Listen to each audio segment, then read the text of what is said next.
Okay, I mentioned to some people that I was just coming.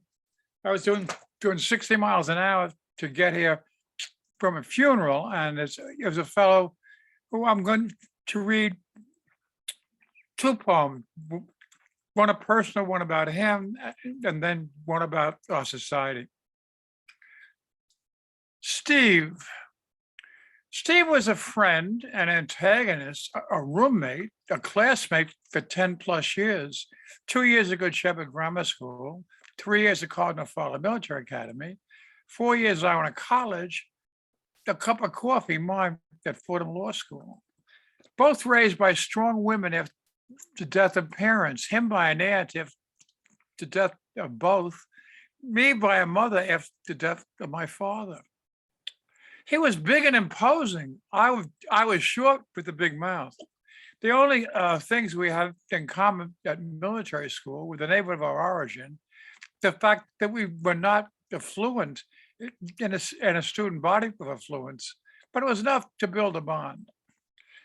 In college, he was more concerned with books and working. I with basketball than beer. We both went on to be more successful than might have been predicted. Him as an FBI agent first, and then an attorney of great renown. Me as a technologist, Wall Street executive, and holding that owner of a consulting firm. Knowing real the little of my technology acumen, he always praised it to others. And we both became adjunct professors, him at Fordham Law, me at a number of New York colleges. And we both, at least until my divorce, you married, settled in the Riverdale section of the Bronx and had children in the theatrical world. So we had many links to bind us. We would occasionally see each other in the neighborhood, then get together at school reunions. When I turned to poetry, he was encouraging, would always send me warm notes of gratitude whenever I sent him one of my books. I found out about his death when my latest book was not delivered. So we may not have been close friends, but we were friends for almost 75 years with so many shared experiences. And now he is gone, and I miss him already.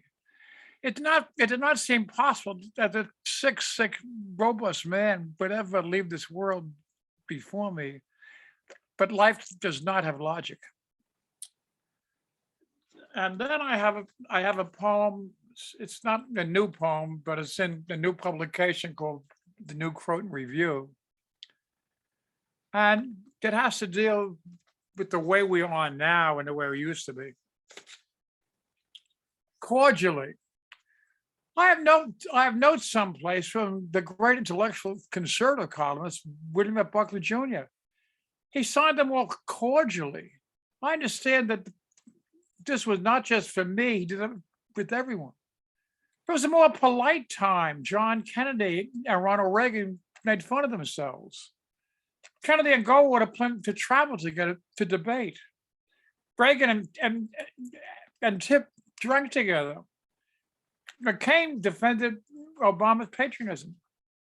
Is there an adverse relationship between technological progress and the decline in cordiality? Is this what we have wrought? Do Twitter and Facebook mean that we will never again have a Lyndon Johnson and an Everett Dirksen working together to reach compromise for the good of the country? I wonder if it's all been worth it. Thank you very much.